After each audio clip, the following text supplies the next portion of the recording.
আমরা গত এপিসোডে দেখেছিলাম যে জিয়ান ব্ল্যাক সিটিতে পৌঁছে গিয়েছে।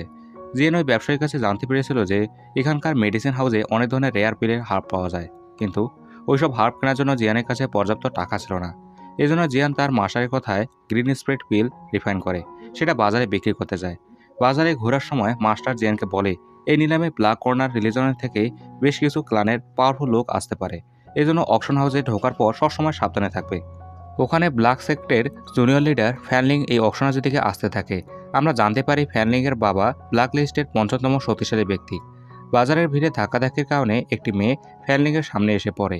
ওই মেয়েটি ফ্যানলিংয়ের কাছে ক্ষমা চায়, কিন্তু ফ্যানলিং তার লোকদের আদেশ দিয়ে ওই মেয়েটিকে বাজারের এক কোণায় নিয়ে গিয়ে তাকে মেরে ফেলে। জিয়ান বুঝতে পারে যে ব্ল্যাক সেক্টরের লোকেরা ঠিক কতটা নিষ্ঠুর। এখন জিয়ান অকশন হাউসের একটি বড় দোকানের ভেতরে যায়। সেই দোকানদারকে বলে আমি আমার কিছু আইটেম এই নিলামে বিক্রি করতে চাই।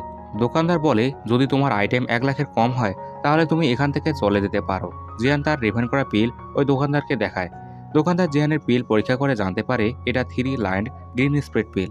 দোকানদার বলে এই পিলের সাহায্যে খুব সহজেই নিজের লেভেল 3 স্টার পর্যন্ত বাড়ানো যেতে পারে। দোকানদার এখন জিয়ানকে সেই রকমের সম্মান দিয়ে তাকে চা খেতে দেয়। দোকানদার মনে মনে বলে এই রকমের পিল বানাতে পারে এরকম অ্যালকামিস্ট ব্ল্যাক কর্নার রিলিজনে খুব কমই দেখতে পাওয়া যায়। আমাদের লিডারের মনে হয় এই ধরনের অ্যালকামিস্টের প্রতি ইন্টারেস্ট থাকতে পারে। এখন আমরা অকশন হাউসের ভিতরে ৩টি আলাদা ক্লানের পাওয়ারফুল ব্যক্তিদের দেখতে পাই। ওখানে ফ্যানলিং জিয়ানকে অকশন হাউসের ভিতরে দেখতে পায়। ফ্যানলিং তার এল্ডারকে বলে কেন জানি না, আমি যখনই এই ছেলেকে দেখি আমার মধ্যে এক আজব ধরনের ভয়ের সৃষ্টি হয়। এল্ডার বলে ব্লাড সেক্টের দৈক্য মেথড ডার্ক আর কোল্ড হয়ে থাকে। কিছু পাওয়ারফুল ফ্লেমই আমাদের মধ্যে ভয়ের সৃষ্টি করতে পারে, কিন্তু এই পুরো ব্ল্যাক কর্নার রিলিজনে এমন কোনো ব্যক্তির কাছে এ ধরনের পাওয়ারফুল ফ্লেম দেখা পাওয়া যায়নি। ফ্যানলিং বলে আচ্ছা এসব নিয়ে পরে কথা হবে। বাবা আমাকে বলেছে যতই মূল্যই হোক না কেন আমাদের ওই ট্রেজার নিয়ে এখান থেকে যেতে হবে। এল্ডার বলে আপনি চিন্তা করবেন না, সেক্ট লিডার এটা নিয়ে আগেই প্ল্যানিং করে রেখেছে। যেই ওই ট্রেজার নিক না কেন সেই ব্ল্যাক সিটি থেকে ১০ মাইলের বেশি পালাতে পারবে না। ওখানে আজব ধরনের মাস্ক পরা এক অকশনার এসে নিলাম শুরু করে। নিলামের প্রথমে জিয়ানের 2 লাইন স্প্রিট পিল দিয়ে নিলাম শুরু করা হয়। এখন সবাই এটা বুলি লাগাতে শুরু করে। ওখানে ব্ল্যাক টোমের লিডার ব্ল্যাক সেক্টের এল্ডারকে হিপনোটাইজ করে তাদের দিয়ে সেটার দাম ৩০ লাখ করে নেয়। এটা থেকে ফ্যানলিং অনেক রাগান্বিত হয়। এর পরের আইটেম হিসেবে জিয়ানের 3 লাইন গ্রিন স্প্রিট পিল রাখা হয়। সবাইকে হারিয়ে ১৫ লাখের বিনিময়ে স্কাই সার্পেন্ট মেনশন ওই পিল কিনে নেয়। স্কাই সার্পেন্ট মেনশনের ওই মেয়েকে দেখে জিয়ান চিনতে পারে। জিয়ান বলে সুযোগ পেলে সে ওই মেয়ের সাথে কথা বলে কুইংলিনের বিষয়ে অবশ্যই জিজ্ঞাসা করবে। আমরা জঙ্গলে ব্ল্যাক সেক্টের লোকদের লুকিয়ে থাকতে দেখি। এখন নিলামের পরের আইটেম হিসেবে একটি ম্যাপের টুকরা রাখা হয়।